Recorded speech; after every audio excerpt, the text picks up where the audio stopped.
You can forget a lot of things, Foster Care Nation, but never forget this.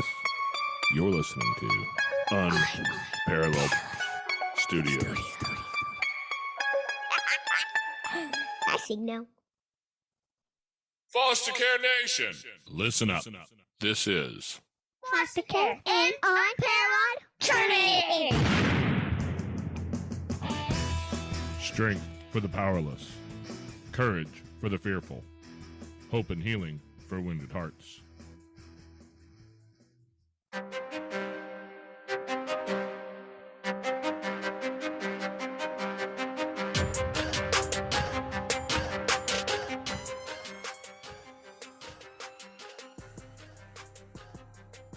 Hello, and welcome back to Foster Care, an Unparalleled Journey. With Jason and no Amanda today. She is taking care of little ones. She's out having a good time with all the little kids today. So, today you just get me. So, what I'm here to do today is to talk to a very interesting fellow, Mr. Jonathan Joseph. How are you doing today, man? I'm doing wonderfully today. I had a very restful holiday weekend. I hope you and all of your listeners also did as well. We've got the first few snow flurries up here in the Northeast where I am right now. And I'm excited to be here and excited to share some of my story as an adoptee with your audience. Adoptee, being an adult adoptee now, you have a perspective that I can't really give to anybody. I don't have that. It was not part of my childhood. It wasn't in my family necessarily, anything like that. I have no real experience with that coming through it as a child. And so you have a perspective on this whole thing that most of us don't have. So can you tell us a little bit about how you got into the system of being a kid who needed to be adopted? Sure. I can definitely sort of reverse engineer how that all took place to my knowledge, which, interestingly enough, I think being an international adoptee definitely made it somewhat more of a challenge to find out the who, what, when, where, why, and how of my origin, so to speak. I'm 35, so I was born in 1986 in Medellin, Colombia. When it was like the world's most dangerous city. Thank you, Pablo Escobar. I, to my knowledge, was, birthed in a hospital to my mother. My birth mother's name was Patricia, or Patricia. And she promptly, waived her parental rights and had me taken to an orphanage as soon as I was born because she seemingly did not feel that she could adequately care for me. And so she thought that that was the best course of action for her and for me. And so I was at an orphanage for the first 9 months of my life. When I was around 6 months old, that is when my adoptive parents met me. They met through a colleague of my father's who had adopted a boy named Michael from the same orphanage, and they had had a really positive experience, with international adoption and the process and the attorney that they had used. My parents wanted to adopt because they were unable to have children on their own. My mother had a very long battle with metastatic breast cancer that then became bone cancer later in life. She passed away when I was 19. But as relates to why they adopted, the radiation made her unable to have children. So they pursued adoption and wanted to find someone that they knew that had a really positive experience. They did that with, in my father's colleague. They found that. And as a result, they came to know my orphanage and then came to visit around when I was, I believe, roughly 6 months old. And then, of course, as these things go, especially for the 80s, there were a couple months of back and forth and paperwork. And, anyone who's been through it, the international adoption process is a rigmarole for sure. It was definitely additionally challenging because my mother was adopting as someone with a terminal illness, which definitely made things a bit more complex for sure. But they were successful, and boy, did they get their hands full. Well, I have to ask, do you know anything about the orphanage that you were placed in when you were first born? Because I know a lot of those early childhood experiences really do matter. They really do affect kids. If you're in an orphanage where it's kind of thrown together as kids in cribs and that's it, until somebody comes along and they hand you off, and you more or less get a bottle shoved in your face every time you cry, and a diaper change when it's time, or do you know if it was something that had some more personal one-on-one attention where you receive some of that contact that's really healthy?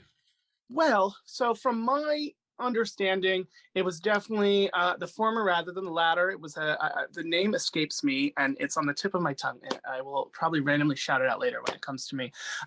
But it is apparently still around. It's gone through a couple renamings, but it was run by a convent. A bunch of nuns ran it, and Colombia being a Catholic country, there is no shortage of nuns. So. It was a very, from what I'm told, it was a very clean, well-kept facility, but, given the number of orphans that they were dealing with, was definitely not as hands-on as it could have been. Additionally, as an adoptee who had, developmental issues, I have ataxic cerebral palsy, so I was, a special needs adoptee as well. So now when we talk about things like ataxic cerebral palsy, we know just how important those first year interventions really can be. And although the first 9 months of my life, obviously, I wasn't receiving any sort of specialized care relative to my CEP, wasn't seeing neurologists or any of that. As soon as my parents procured me, whatever you want to say, they imported me, maybe. They first person I met in the United States, other than, a customs official / border official / passport person, was a physician and an eye doctor. And so, there was kind of a lot of catch up for my adoptive parents to do when they got me because of those issues with cerebral palsy. It's non-degenerative, but it is one of those things where the earlier you do interventions like leg braces and other things, obviously every case is different. I was very lucky. My CP is very mild in terms of, the scale of like 1 to 10, it's definitely on the lower side, which is a blessing. But I will say, again, the first people I really met in the United States were all either medical professionals or vision professionals, in that sense, not to say that vision professionals aren't medical, but for the minute they got me, boom, glasses, leg braces, eye patch, whole 9 yards. So I'm very lucky in that for many adoptees that I've spoken to that have CP or other disabilities, it's often much more of a struggle to get adopted in the first place. And given the state of Medellin, Colombia in 1986, who's to say how that would have gone had I not been adopted? I don't like to live in a world of what ifs. But it is definitely something that I think of often in terms of at least gratitude, for being lucky enough to at least have not had that particular issue. Fair enough. Yeah, because it sounds like you understand how to find the gratitude even in the harder things. That's something that a lot of us struggle with. And so what taught you that? Learning, going through life. You've had an interesting life. Yeah. So what hasn't taught me that might be a better way to put it, because I mean, when you grow up with a disability like cerebral palsy, where it's kind of obvious, especially as a kid, because as an adult with CP, you don't really see my disability. It's largely invisible. I don't have a wheelchair. I don't have visible muscle spasticity or muscle tonia. However, as a child, definitely was obvious / visible, whether it was the leg braces, the AFO braces, the eye patch for the amblyopia, which was partially due to the CP. Gratitude comes in many forms. And I think through my life, one of the key things is, I always knew, I never knew my adopted mother not battling cancer, for example. So when you watch your primary caregiver and your mother going through rounds of chemo, radiation, surgery, whatever it may be at the time, that gives you one form of perspective. I also think both of my parents, my mother is Italian-Irish from New York City, very classic, Irish-Italian New Yorker. My father is Iranian from Tehran, and both of them grew up pretty damn poor. So it was very much a thing that sort of, you hear stories, right? So you need to be grateful that you have this roof over your head and these other things, because when I was your age, insert thing here, right? So my father's thing would be, my sister and I, we had one pencil and one side was red and one side was blue, and these kinds of things where you have XYZ, Jonathan. You should be really grateful that you have XYZ, because just a few short decades ago, we did not have XYZ. So that's one thing. And then again, I think as an adoptee, and let me preface this by saying I did not find out I was adopted until I was about 10 or 11.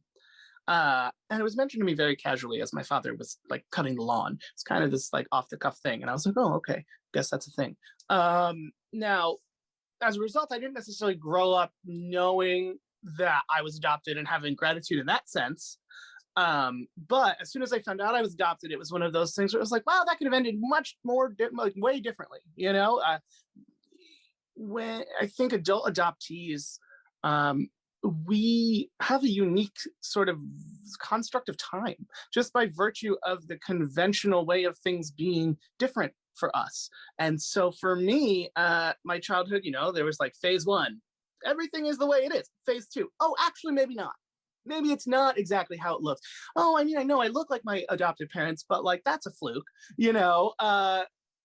and so once I found out I was adopted, then it was kind of like I had a new veneer of gratitude that was just a completely different flavor than what I had built up before. Before it was gratitude by virtue of, not having to have had the struggles that my parents had. And then combine that with finding out you're adopted, and it's like, oh, okay, not only did I benefit from A, B, C, and D, but those could have completely been a non-starter and I could still be in an orphanage today. Who knows? Especially at 11, when you're 11, 10, 11, you find that out. You're like, oh, I could still be there maybe, and Lord knows there are plenty of older children at orphanages that do have that very issue where they're wondering if and when they'll ever find their forever family. And so, how can you not be grateful after sort of having that realization? Well, I'm just going to say I have teenagers. I've had lots of teenagers in my house, and they'll find a way not to be grateful sometimes. Well, give them a break. Their prefrontal cortex is still, gelatinous. Not literally, Yes. but you know what I mean. More or less. It's pudding in there most days. Yeah. My oldest son is he's 23 now, and it's amazing to look at him and watch him sometimes and like, wow. You have like almost the whole brain and it's all operating at the same time. I'm so impressed, bud. Walking and chewing gum.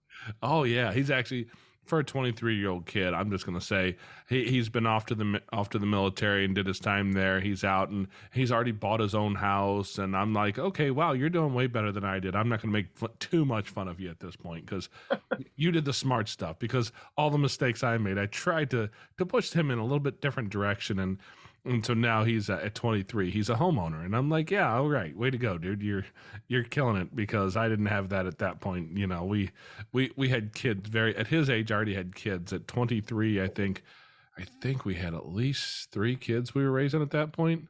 Ooh. And so yeah, we were young parents. God so bless. Yeah, that whole prefrontal cortex not being fully developed thing. Yeah, I got a pretty good example of it in my own story. But. Okay, so you have a Irish and Italian mother, an Iranian father. You were born in Colombia and adopted into the United States. Yes. Holy cow. But my mother, and those were my adopted mother and father. So that's like transracial identity. I was raised Irish, Italian, Persian, but to my knowledge, both of my birth parents were Colombian. So. Yeah, that's a lot of different pieces to pull in. And at 11 years old, because like I said, we've had a lot of teenagers, and I know that at 11 years old, I see a lot of my kids around 11 hit that preteen thing where their ability to really grasp the world around them kind of falls apart. It's a point, especially young boys. There's a testosterone wash that happens over half of the brain, from what I understand, and it damages one side of the brain, which is why we tend to be more left brain and and all that good stuff. But the brain damage is real at 11-year-old boys. And so for your dad to have just casually mentioned the adoption at 11, how did that hit you? I mean, was that hard for you, or how did you walk through that? safely? Well, as I recollect it now, 20 something years later, I took it with rather like a sort of forgiving view, in the sense that he dropped it very casually, as I mentioned. And I sort of looked at him and was like, oh, okay, so you decided to mention this now because why? He was like, well, I thought you should know. And I was like, okay, well, I do. Gonna go inside now and not cut the grass because I'm gonna process this, kind of a thing. And I just remember being simultaneously confused, but not. And what I mean by that is, in the present moment, I was like, holy hell, what is reality? But like 2/3 of me was also like, this doesn't shock me. I always had this sense of knowing that that was the case without objectively knowing it. I look similar to my parents, and people assumed I was their biological child who weren't close to them and didn't know. And it was clear to me then also that, growing up, people were definitely told, don't tell Jonathan that he's adopted, kind of a thing, because no one ever let on in any way. And it was very interesting because at the time, it caused really no issue. It didn't cause me to like rebel, act out, whatever. I just kind of sat with it because what are you going to do? And then as I got older and people knew that I knew, there were certain elements of my father's family who would say certain things, because, for lack of a more diplomatic way to put it, many in the Iranian community are very insular and tribal. It's just a cultural thing. It's part of the cultural milieu. So there were, certain cousins who might say like, oh, you're not really Persian, or you're not really this or that. You're not really a family. No. Now, granted, they were immediately reproached, and like people were not having that, especially like family elders. They were not about that. So, but it was one of those things that at the time, again, just kind of was reality. I just kind of took it in stride. It is not until I was much older that I realized sort of how big of a deal it was to just kind of casually drop that on someone.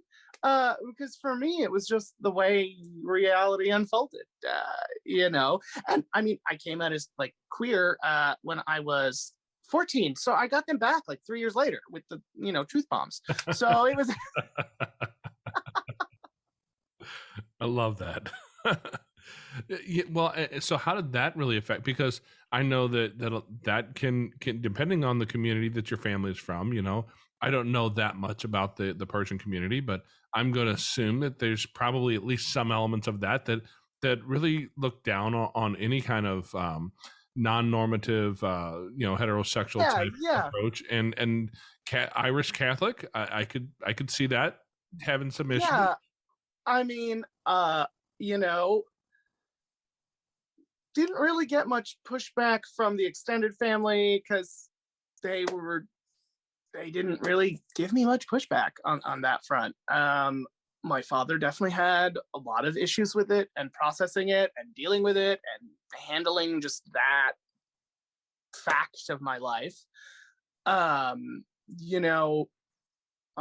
think in terms of sort of watershed moments in my relationship with my parents, and coming out was definitely one of them. My mom and I were definitely sort of like the duo. I was definitely a mama's boy as a kid, and I came out to her first, and then she's like, we're just not going to tell your father right now.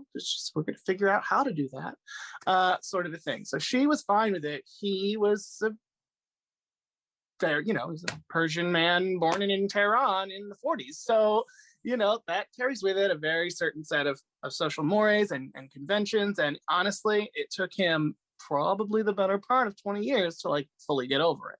Now he's fine. But in the interim, definitely said some things that as a developing adolescent were very traumatizing and definitely not beneficial in any way. To him, they were a Tuesday, as these things sometimes go. But I think, truthfully, that having had to deal with the loss of my mother when I was 19 to cancer and sort of everything that followed, that helped him get over it because he realized he didn't really have a choice, for lack of a better way to put it. I think that he realized that, I'm his kid regardless. And so, he knew he had work to do on his end to deal with that. And so he tried, and it just took him however long it took him. Oh yeah. I mean, look, you're about 9 years younger than I am. And so I'm just going to guess, I don't think it really matters what country or culture you grew up in. If you grew up when I did, that would have been through the, late 80s, early 90s. That would have been really difficult in my world, growing up in the Midwest and in that time frame. Do you think it was any easier, seeing as coming into the 2000s, we had a little bit of a cultural shift, perhaps, where people were more I mean, we did, but also we didn't, in the sense that hindsight is always 2020, and it's kind of easy to sort of retroactively paint a rosier picture than maybe was the case. I grew up in a small town in Connecticut. It's very lucky that my mother's family is New Yorkers, because I spent a lot of time outside of the bubble that is Fairfield County, Connecticut. So as a result, I sort of had a more, for lack of a better way to put it, cosmopolitan view on and all things, pretty much. So no, it was definitely not easy in a small town in Fairfield County, Connecticut, that is 99.8% Irish Catholic. To do that. I mean, Matthew Shepard was killed just a couple months before I came out of the closet. I came out when I was 14, when I was a freshman in high school. So that was 1999/2000. So it's right at the turn of things. I jumped right into being an activist, and I was working with the Connecticut Educators Association, the Anti-Defamation League. I was doing, keynote speeches and teacher in-service days to spot homophobia in the classroom and how to de-escalate those situations. So I jumped right in to sort of the mix. And one thing, it was kind of a trial by fire. Wow, that was a good Freudian slip. It was a trial by fire for my father, because I was 14. I did not have a permit. I did not have a license. I was still in the land of, Mom, Dad, can you take me where I got to go? So I was getting booked for these speaking engagements. And I will never forget the first one. Usually my dad would just drop me off and let me, he didn't really ask too many questions. It was just oh, you're going to go do something, But for one of them, the place where they had it had weird parking rules, and so the parking was really far from where I had to be. And I remember he said, "Oh, I'm gonna park and I'll come in." I said, "Oh, okay," kind of like a short Jan moment. And so he comes in, and I, as is with a case with most convention center type places, you have sort of the main hall where the speech and thing is going to happen, and then outside it's a lobby-ish thing. So he's sitting in the lobby-ish thing, and the woman who had hired me to give this keynote to and to some educators sort of accosted him, I guess, while I was delivering said talk.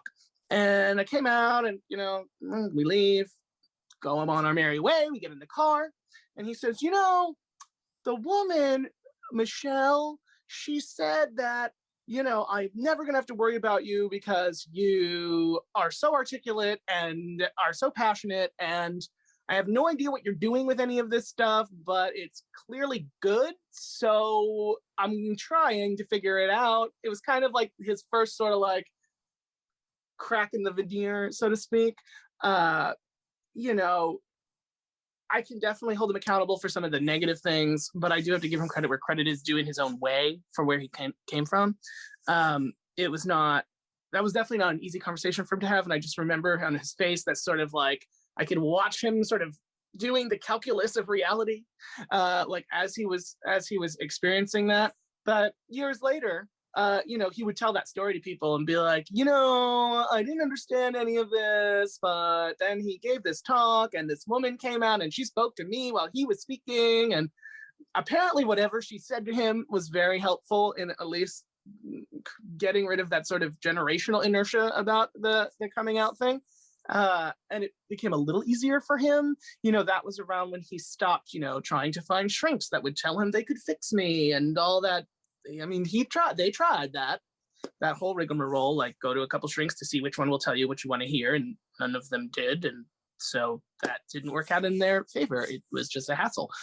So moral of that story, no shrink is going to turn your kid straight. So congratulations, you figured out what we already knew, you know.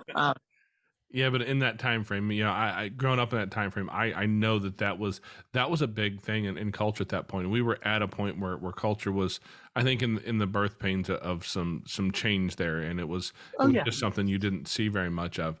You know, so how did your race play into your childhood? Because I mean, having so many pieces, right? There's a lot of pieces there.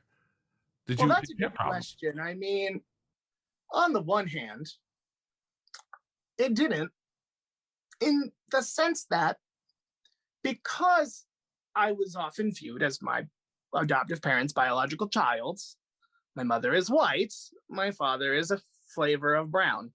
So I was already perceptively not white in a small town that had plenty of Confederate flags popping around it. So, you know, my race is always such a complex thing, I think, to anyone who's transracially adopted.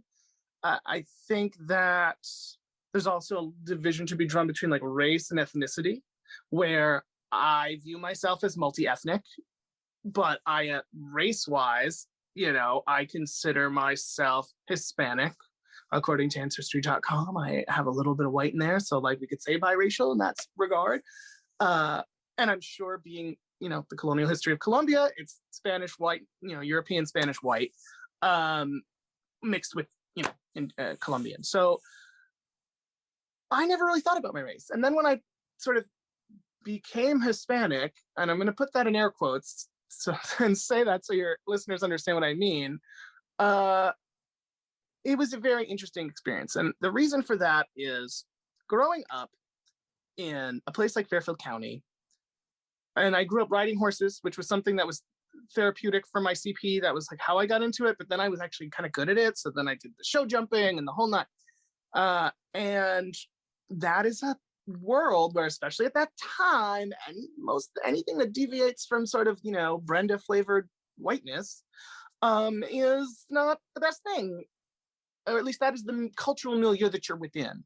And so being around 11, getting that bit of information, then being in those environments, you know, I noticed, oh, it was okay for me to be like the racially ambiguous kid whose dad, you know, had a PhD and was educated, so he was okay. Like he checked the like model minority box for racist white people, so it was okay for that. But then when I found out I was Hispanic, it was like you'd still hear, you know, racial epithets, or and not necessarily directed at me, but that I would hear within my immediate environment, not from my parents, of course, but from just other people in orbit, as it were. And so, you know, I started having these thoughts of like, okay, so what am I? What is race anyway? What does it mean to me?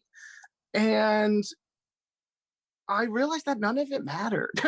I was very young when I kind of said, screw it. You know, from my experience, I'm like a giant melting pot of a person. And that is a complex reality for a lot of people to digest, but they don't need to digest me. You can spit me out if you don't like it. Like, I don't, you know what I mean? And so, I didn't really think of race in those terms. I think of race, when I thought of race as a kid, it never had to do with finding out I was adopted or like after that. You know, my most vivid memories of race as a child have to do with, you know, my father getting harassed for being Persian and like being called a terrorist, and having the cops come because some crazy lady down the street said that he was a terrorist, and he wasn't. She just was insane, you know, and had like a personal axe to grind. And so she weaponized her whiteness in order to cause a problem for him. So, you know, I that was sort of my understanding of race in that regard. You know, I understood implicitly that you could, if you were perceptibly white, you could weaponize that whiteness if you so chose. And if you were any flavor of brown, someone may choose to weaponize their whiteness against you. And that's just to me, that was part of living in this world that we live in, where there will always be bad actors and there will always be people who do horrible things and hold aberrant views that are rooted in fear and hate and bigotry and prejudice and all of those things. And it's just up to us to anyone who is of a marginalized, ethnic group or minority of any kind, to not internalize it and to be really diligent about, when you're in those situations, separating your sense of self from how that self is perceived within society. And I think that's a skill I gained not only by virtue of my adopted parents, not only by virtue of finding out I was adopted and also like another minority in the column, but also just in terms of even my queerness, being part of the LGBTQ community. It's a skill you pick up where I think some of us get it wrong, right? Some of us overdo it. Some of us become hyper protectionist over ourselves and turn too far inwards, and it becomes toxic and negative. And I think it behooves those of us who have a voice, who are articulate, like myself, to sort of stand there and say, it doesn't have to be that way. You can just be, right? It doesn't have to be this whole drawn out thing. You can just exist, and that is enough. It's I really identify with a lot of what you're saying, because I've always referred to myself as ambiguously brown, because if you look at my parents both look very, very white. I'm just going to say that. And I have siblings. 3 of my siblings look very much like me. My sister doesn't have near the beard that I do, and my younger brother, he's not as good looking, but he's pretty close. Pretty close. We're pretty similar. There's no doubt that we are biologically related in that sense. And then we have an older sister who looks very much like my parents. And I have pushed on that question quite a bit of times over the years. I'm like, are you sure, like, biologically speaking, we're all related? Because it doesn't look the same. And after some doing some, because I remember all 3 of my siblings being born, my 2 younger siblings being born. Obviously, my older sister, I did not. But so I know that there's a biological connection from us. I remember that happening. But I did the 23andMe test, I believe, and my brother did the other one, the ancestry one, just because, like, DNA wise, I was always told our family was German. Now, I'm not sure about you, but from my understanding of what the German look is, I don't necessarily fit the stereotype there for sure. And so I scratched my head and wondered. I did 23andMe, which my results came back, and it was basically a circle over Europe. And it said, yes, all of this. Ironically, like 10% of it or something like that was Scandinavian. And I thought, wait a second, those folks are all very, very, very white. And that's not my family here. But my second oldest son, he is like 6'5". He's as pale white as my wife, who is very Irish. And I'm like, and he's got a red beard. I'm like, okay, maybe there is some Scandinavian in there somewhere. I can see it. But having had all those different parts and pieces, I remember 2000. I remember 2001 when the Trade Center attacks happened. I remember what the world did at that point. And I was told to go back to my own country at a couple points, which really may have struck me a little bit wrong. I was fresh out of the military and still kind of full of piss and vinegar and willing to push back against any idiot who wanted to say something. Hey, I'm a country boy who grew up in the middle of the U.S. So, you need to shut up and go to hell was kind of my mentality. But how did 9/11 play into? You were what, about 14? I was 14. Yeah, I was a freshman. I remember when 9/11 took place. On 9/11, I was developing black and white film in a darkroom and came out of said darkroom in my high school. And like everyone, I guess had forgotten that I was in there. So I came out and they had the TV, like on the little rolling cart situation, and they're watching the broadcast. And I'm just like, I made a print, like I had no idea. I was, look, guys, I made this print. And they were like, look at the TV. At the time, my father was an adjunct at Pace downtown at One Pace Plaza. So I immediately was like, oh man, like this is insane. He is supposed to be at work right now. Like, what's going on? And because of my mother's illness, I was like an early cell phone adopter for kids like my age. That was like not the norm back in 2000, where they weren't as ubiquitous.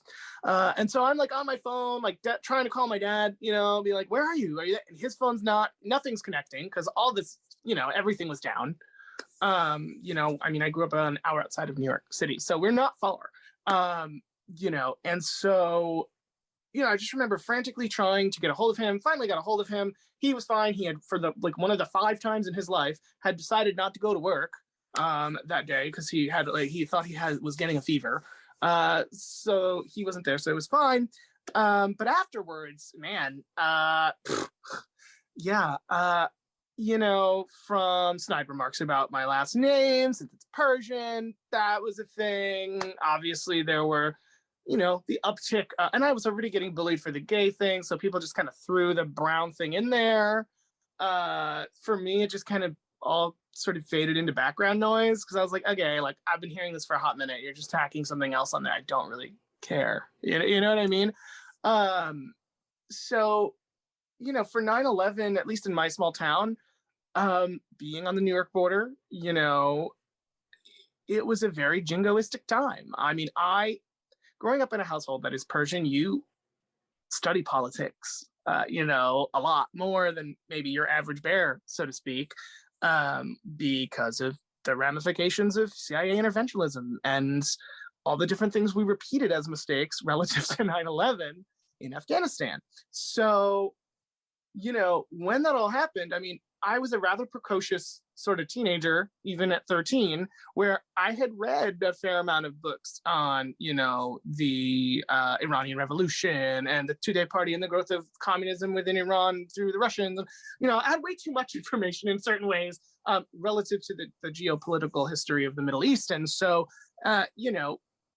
when you have kids who are just parroting what they've been told to say at home, and then expressing it in sort of toxic ways, my response was always, okay, let me know when you find out the truth about the CIA. Like, let me know. Like, you want to be racist, you're going to find a way to be racist. And so, yeah, was there plenty of that? Sure. Did I care? Not really. Because these are the same people who, if they weren't being racist, they were being homophobic. So like you kind of, being a member of multiple marginalized groups, growing up, you just sort of, people like to call it like, oh, grow a thick skin. It's not about having a thick skin at all. It's about having discernment. Like, what's the source of the nonsense? Is the source like a legitimate source that I should be understanding this feedback as, critique, or is the source some bullshit? If the source is bullshit, cool, write it off. It's over. I don't care. It doesn't bother me because I've already written it off. Definitely a key life skill my mother taught me, where it's like, if the other person hasn't earned the right to have an opinion, then it just doesn't matter. So I got very good at sort of writing it off, which is probably why I don't remember a lot of specific incidents post 9/11, because there was always, chatter of people just saying horrible shit. But I will also say that, fast forward a couple of years, my father was also the person who, when a chemistry teacher in our high school got cancer, he stepped in and taught her classes, even though he was highly overqualified to do so. And people were like, oh, thanks for helping with chemistry, Dr. Gandrin. And I'm like, oh, it's the same guy you called a terrorist 2 years ago, and now he's helping you pass chemistry. Okay. Kind of a thing. But you got to sort of not expect that. You shouldn't have to expect that. But I did at the time, knowing the culture we were growing up in, to say you got to expect it. No, now in 2021, you should not have to expect it. But in 2000, in the middle of the woods in Connecticut, yeah, that's kind of to be expected, that there's going to be some shitty people saying some horrible stuff that you can either take to heart and let it eat away at you, or you can just be like, okay, you're racist and or the same guy who says homophobic stuff. So for me, it was just more of the same, but a different flavor. Fair enough. Well, your story is wildly interesting. I mean, most people have never dealt with the level of things that you had to deal with, especially with society kind of, some of the people in society really pushing against acceptance and finding your way through. And it sounds like you've kept a really great attitude all the way through it. But now I just want to step forward through time a little bit. Where have you come to now? What did this turn into as a kid who had some physical ailments when in birth, adoption, international adoption, some problems with all the race sort of things and people being racist and homophobic, all of that, it all has kind of been put together into this neat little jar they shook up, and now you have created what in your world? Well, I am creating the things that I wish I had had when I was 10 and 9 and 8 and 7 and 6.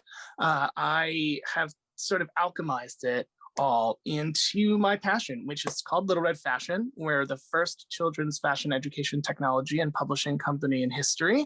We're the first solution for, the grown-ups of kids who like fashion and want more information and want to learn about the industry from any number of angles. And we're the first company creating resources that use fashion for all kids as an intermediary lens to view everything from political science to STEM fields to history to literacy to reading comprehension. So we're putting out our first of 12 books that are, augmented reality enhanced in the first part of 2022. We also have another slate of about 10 non-AR activated early chapter readers. And we are putting together some really exciting education technology using extended reality. So VR, augmented reality, and those sorts of things. We have a couple other things up our sleeve that I can't talk about right now. Otherwise, my board will kill me. But rest assured, there's definitely some really exciting Internet of Things stuff coming down the fashion history education side. And, for me, ultimately, the idea is that we all wear clothes.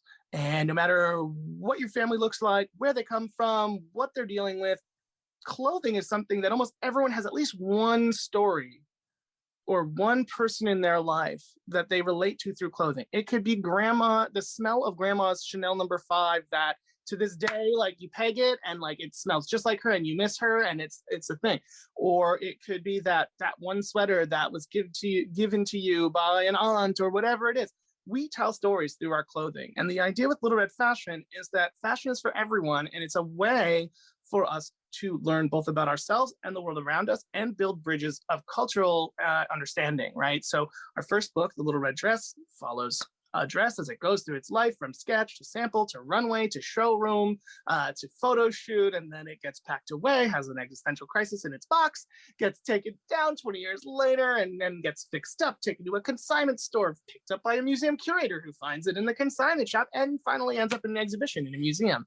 And this idea of a dress telling a story of triumph, of feeling underappreciated, understood, and then, coming to life later in life and having this finally being seen and appreciated for who and what this dress is, I think it's a really powerful story. Some of our earliest supporters have really pointed to the fact that it's yes, it's about a dress, but it's also about being confident in your inner beauty and then knowing that in the right circumstances, that will shine through and people will see that and will appreciate you for who you are exactly as you are. And so with the rest of the series, the whole idea is that we're using fashion and dovetailing those lessons about the industry with other things. So our second title, The Little Red Kit, is all about soccer kits and this Timon and Pumbaa style story of two best friends. One of them has cerebral palsy and he doesn't play, but he loves soccer. And then his best friend is like the star on the pitch who's super talented. And they become friends because they start trading jerseys and they see each other in like each other's jerseys. And, it dives into their whole journey, both as friends and then eventually at the end as business partners, because they open a sportswear apparel company to make kits. And really the idea, again, that book is all about allyship, all about teaching kids, if you have a friend that's getting bullied for something, this is how you could stand up for them. This is how you should be treating people who have a different life journey than you. This kind of a thing. Yes, it's about fashion. Yes, it's fashion education, but it's also about life lessons and dovetailing those together. I view our job sort of like a broker. Our job is to help families broker conversations about these things using fashion and clothing and dress and adornment as the intermediary. Well, first off, I'm going to say it was not Chanel No. 5. It was White Diamonds. My mom was a Chanel No. 5 person. Yeah, but I do know the smell of white diamonds too. I had an aunt named Pearl, and she loved white diamonds, ironically enough for someone named Pearl. But yeah, that's the one, and you're right, because that's the, as soon as she mentioned that, I thought, yep, I know the name of the fragrance. Now, anybody who knows me knows that my fashion game is not on point. I'm really good with a t-shirt and a pair of jeans. I I was never raised But in I that bet you world. have a favorite T-shirt. Hmm. Do you have a favorite T-shirt? Do you have a T-shirt that when you were younger it was like the T-shirt? I don't think I did. I don't think, but we also grew up in a very weird world. I grew up in a very fundamentalist Christian religious group that I'm not supposed to call a cult anymore, I'm told. But yeah, so fashion around that was basically you had to be plain. If you're Right, modesty fashion. We do have a title that's all about modesty fashion, actually. Modesty fashion culture is equally as important as, the traditional Western fashion system and all that. So, even when that's the tricky thing about fashion. Even when you don't think of yourself as a fashion person or like engaged with it, sorry to break it to most people, but guess what? You're part of it anyway. Mazel tov, yeah, and most of that was pushed down in our culture, and so that in the groups that I grew up in, and so the things that I found myself attracted to, if it was not exactly like everybody else was wearing and the most modest sort of thing, then it was really shut down, and we weren't allowed to express ourselves through that way. And I think a lot of people grew up that way as well, because and I'm not here to rail against any religions or religious people or anything like that. Definitely not. But I do know that there's a lot of parts and pieces of that I can tell you that I do not like blue jean skirts, and it has nothing to do with anybody listening. If you happen to have one on, I'm sorry, I'm not talking to you. I'm talking to a certain handful of people in my past, in my life, that I think I have a little bit of a past history around that there's a reason I do not care for those anymore. My wife doesn't even own any, even though she says she likes them, but she knows my thoughts about that. But I like the way you talk about the story of the dress, and how that makes such a great metaphor for the life that we all live, and the struggles we all go through, finding our own worth, our own existential crisis, I think, as you put it, because it's real. And as kids who have been adopted, or kids who came through those traumas, a lot of that is real trauma that they have looked at themselves as being worthless or less than or not enough. And that is what creates a lot of those hard places for people to deal with. So I love the idea of using that story as a metaphor. Where did you absolutely. come up with that? Well, it just came out of me, and as a result, it wasn't something that I explicitly tried to put into it. But then after like the fourth or fifth draft, I was like, oh, it's kind of worked its way in there as an implied thesis without me meaning to. You know what I mean? And then sort of, and rest assured, there was like 12 more drafts after that. So once I sort of caught on to that, then I sort of ran with it, where while I was finessing parts, I was like, okay, let's make sure we keep this through line. Because, there are so many traumas that those of us who are in the foster care system or have been adopted go through that sometimes get lost. And what I mean by that is, oftentimes when I hear dialogue about adoption from people that are not adoptees, or from people that have adopted kids themselves, I've heard this, oh, well, the question of gratitude comes up. Oh, but they should be so grateful that this happened. Yes, but asterisk, some restrictions may apply. For one thing, just because someone adopted you does not mean that they have the right to abuse you, gaslight you, stunt your emotional or social biopsychosocial development. And what I find sort of challenging about the discourse around adoption is that oftentimes the self-articulated needs of adoptees get silenced a little bit, because we should be grateful. We should just be happy that we got adopted. We should be happy that we're no longer in XYZ situation. And my hope with the Little Red Dress, with any of our stories, is that, again, we can broker more conversations. Maybe after reading the book, a kid who's been adopted can say, oh, I felt like the dress's name is Michelle, by the way. It's the style name of the dress. I felt like Michelle when she was in the box, and I didn't know when I was going to get, adopted and taken off the shelf, so to speak. And I, felt a certain kind of way. Maybe through reading this book with an adopted child, it'll shed light on some of these sort of lesser seen facets of just adoptee consciousness. Maybe it won't be this book. Maybe it'll be the Little Red T-shirt, and our shirt, our story about a T-shirt that goes through the recycling center and meets other shirts that were not made as sustainably, and maybe were made in the global South in less than ideal conditions, and that's how the T-shirt learns about human slavery based on our supply chain, fast fashion, and overconsumption. And I think that for those of us who are adopted or have been through the foster care system now as adults, what I think is great about your show and shows like it is that more stories are finally coming to light. I think for a long time, it wasn't until podcasts really that adoptees and people who've been through the system, as it were, really get to tell our own stories. Oftentimes our stories are always told through some form of an intermediary, whether it's we're a success story for the orphanage or we're a success story for so-and-so social worker, but we ourselves don't usually articulate a narrative. And my thing, and I say this especially to prospective adoptive parents, is the best thing you can do for your kid that is adopted, if you have adopted someone, is constantly check in with yourself and put yourself in our shoes when it comes to the language that you use surrounding our place in your family.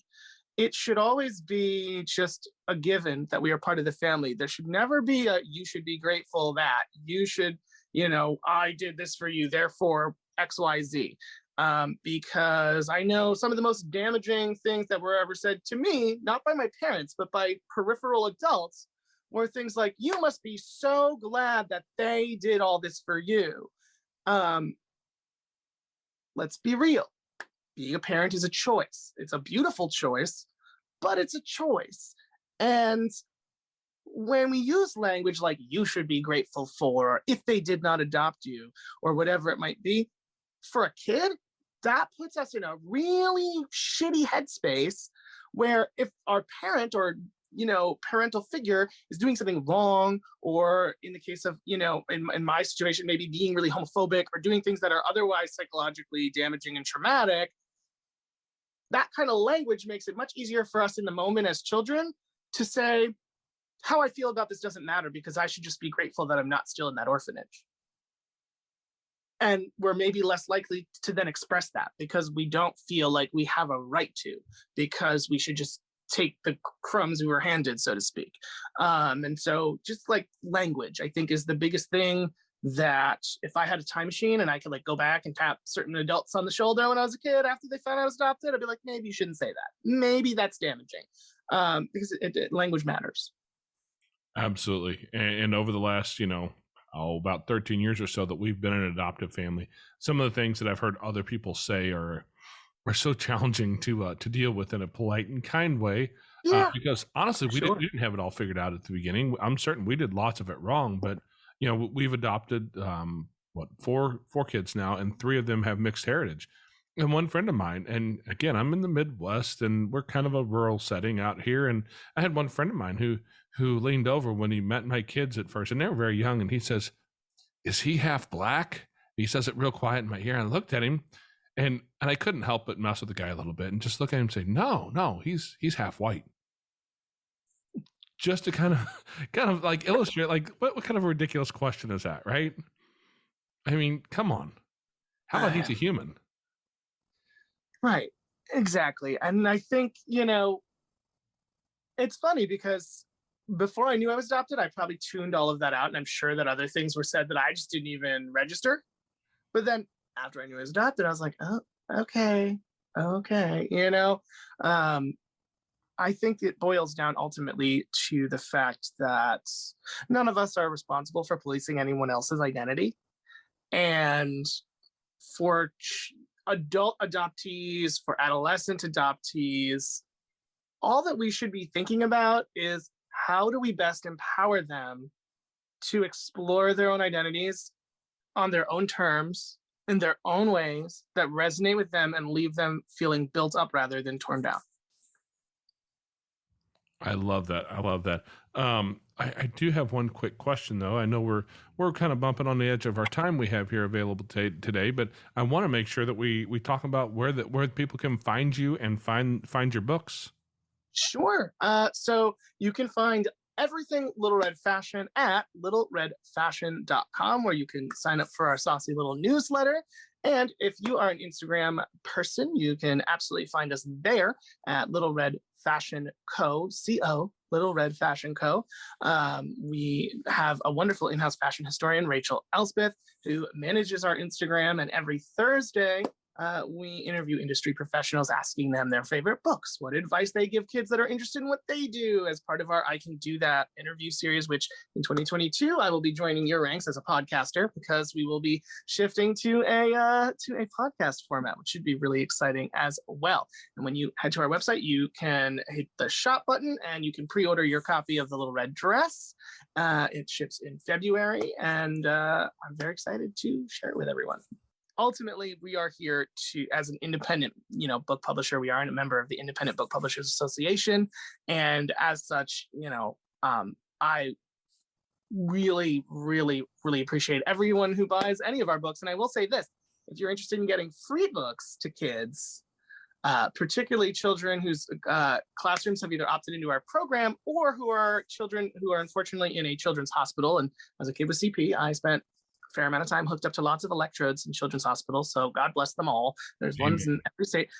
We are working on our Little Red Literacy program to provide free copies of Little Red Dress to kids in need, whether, again, their schools have opted in to our program to receive classroom sets, or individually through children's hospitals as well. That's been fiscally sponsored through The Field, which is an awesome New York City-based arts organization. And if you go to thefieldnyc.com, I want to say that's them, or thefield.org, and just search Little Red Literacy, you can do your part to help get free books to kids who need them. Awesome. Well, we will make sure that we get all the links we can. We'll get links to the books thrown into the show notes so people can find it. And I am currently in the process of figuring out how to keep all the books that people have written on our authors who we had on the podcast, get their books listed on our resources on our website. As it turns out, I am not much of a webmaster, so what people can't see is that right here in front of me on my desk, there's a forehead-shaped dent with me learning how to build a website. It is quite the challenge if you're not a webmaster. Oh, yeah. And especially when you have a 60-hour-a-week job and kids and little ones. And yeah, it's taken me a while to get it all figured out, but it's just starting to come to fruition. As a matter of fact, I got a bunch of it done this last weekend. So that's all I have to figure out, how to get that all up there so that people can find it nice and easy. And we'll have all of your links as well. I found all of your social media links, and so I'll have them listed as well so people can find you there as well. So I want to tell you, man, that I've known a lot of people who've had a lot of struggles in their life, who've come through genuinely hard places. And I haven't known many of them to come out of those genuinely hard places to have as positive of an attitude and such a bright look at the future as what you have. And so, thank you, dude. That's hard for people to get to. So I love the fact that you're there, and I really appreciate that you're willing to come out here and tell your story to the world and talk about those hard places and show others that they have the opportunity to get to the same place where you're at. That's ultimately what it's really about, that last part right there, because for better or worse, I was given the gift of gab, so I better use it to help other people while I'm here. I'm glad I'm not the only one who has that same gift. My wife has reminded me of that a number of times, and that's actually the reason why we have a podcast. And it's a good match then. There you go. I love it. Well, thank you so much. Thank you so much. Oh, no, absolutely. Thank you so much. And thank you to all of your listeners as well. Feel free to hit me up at Little Red Fashion Co. if you guys have any further questions. Okay, Foster Care Nation. Thank you for listening to Jonathan's story. Now take his knowledge and wisdom to heart so you can create love and healing in your family and community. Be sure to come back next week. We have new episodes every Tuesday. If you'd like to share your story as a guest, you can reach us at jason@fostercarenation.com. You can connect with other like-minded people on Facebook at facebook.com/groups/fostercareuj. And don't forget, we have an account over at Buy Me a Coffee. It's like a virtual tip jar where you can help us fund our mission for as little or as much as you want. It's at buymeacoffee.com/fostercare. The links to everything are in the show notes on your podcast player or at fostercarenation.com. And as always, you are so super awesome. I think you guys are cool. Yeah. Thank you for listening. Thanks. Unparalleled Studios.